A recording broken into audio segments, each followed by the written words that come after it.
మనం చూసాం అనే అంశం. Right, welcome back to the debate. YCP MP Krishnaraju గారు కూడా మనతో జాయిన్ అయ్యారు, వారితో కూడా మాట్లాడదాం.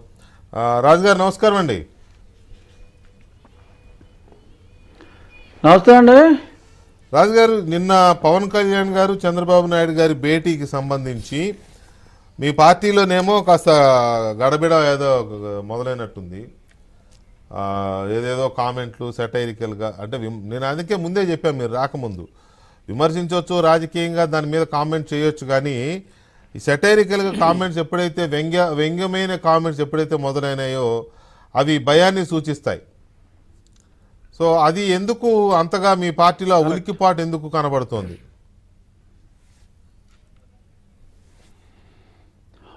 ఇప్పుడు దాకా మ్యాక్సిమం ఏదో కవరేజ్ ఇచ్చి ట్రై చేశారండి. ఏది వై నాట్ 175 ఇవన్నీ కూడా మాట్లాడారు. కానీ ఏదో దొంగ ఓట్లతో మేనేజ్ చేయాలని చూశారు. దొంగ ఓట్లు కూడా ప్రతిపక్షాలు కొంచెం అప్రమత్తమై మరి అది కూడా పట్టుకోవటం, మరి కేంద్ర ఎన్నికల కమిషన్ని 1-2 సార్లు కలవటం, వాళ్ళు కూడా ఇనీషియల్గా చూడనట్టున్నా మరి గట్టిగా చూడక తప్పని పరిస్థితి రావటం, మరి ఇటువంటివన్నీ వచ్చిన తర్వాత అప్పుడు అసలు భయం పూర్తిగా ఇంకా బయటకు వచ్చింది.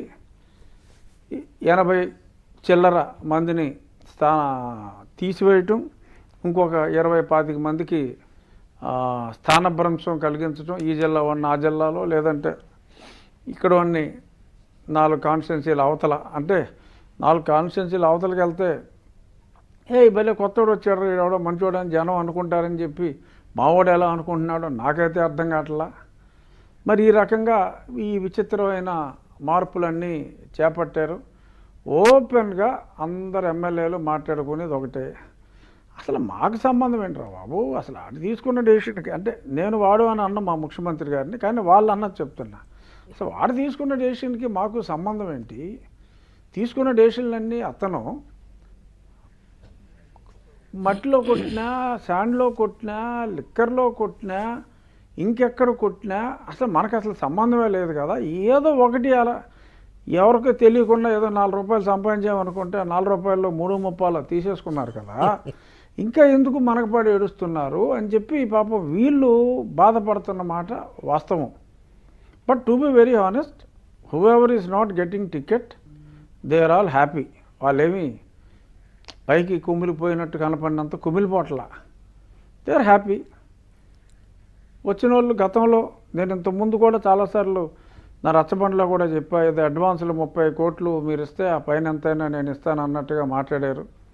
ఎవరో తెలియక 2-3 అమాయకులు 30 కాకపోయినా ఏదో 5-10 ఇచ్చినట్టున్నారు.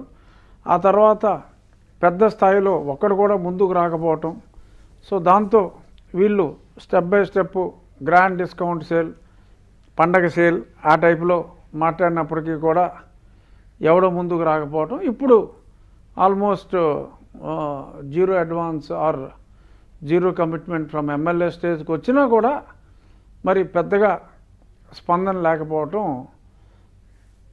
మా పార్టీ దివాలా కోరు తనాన్ని సూచిస్తుంది.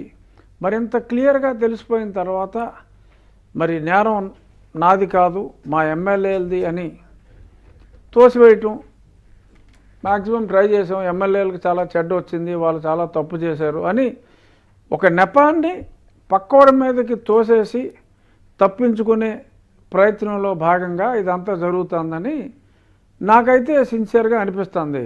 వెంకటకృష్ణ గారు, ఒకవేళ నిజంగా మారిస్తే ఫలితం ఉండొచ్చు అని అనుకుంటే ముఖ్యమంత్రి గారే ఎస్ నా వలన తప్పు జరిగింది, నేను నా పాదయాత్రలో ఎన్నో చెప్పాను, మరి కానీ ఏది చేయలేకపోయాను, 99.5% చేయలేకపోయాను, సో కాబట్టి నేను తప్పుకుంటున్నాను అని చెప్పి మరి ఆయనే తప్పుకుంటే మరి ఏమన్నా రిజల్ట్ మరి కోస్త బెటర్ అవుతుందేమో చూడాలి తప్ప, యాజ్ ఇట్ ఈస్గా ఎమ్మెల్యేలని ఏమాత్రం సంబంధం లేని ముఖ్యమంత్రి పనితీరుకి రాష్ట్ర ప్రభుత్వ పనితీరుకి ఏనాడు 50% మంది కూడా 1-on-1 ఈ 4 సంవత్సరాల 9 మాసాల్లో ముఖ్యమంత్రిని పన్నెత్తి పలకరించని, కన్నెత్తి చూడలేని పాపం ఈ ఎమ్మెల్యేలు వాళ్ళని స్కేప్ గోట్లు చేయటం చాలా అన్యాయం.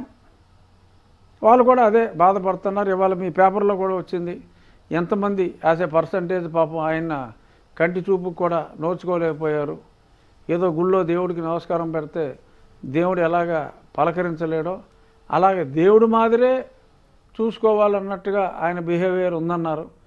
సో అసలు కనీసం ఏ ఎమ్మెల్యే కూడా ఎప్పుడు ఈయనతోటి కూడా చర్చించని ఎమ్మెల్యే మరి అతన్ని అసమర్థుడని చెప్పి నేను మార్చేస్తున్నాను, లేదు ప్రజల్లో జగన్మోహన్ రెడ్డి మీద వచ్చిన అపకీర్తికి కారణం ఈ ఎమ్మెల్యేలే అని చెప్పి తీసేయటం, అది చాలా చాలా అది ఒక ఆస్పెక్ట్. దురదృష్టం. అది ఒక ఆస్పెక్ట్ అయితే నిన్న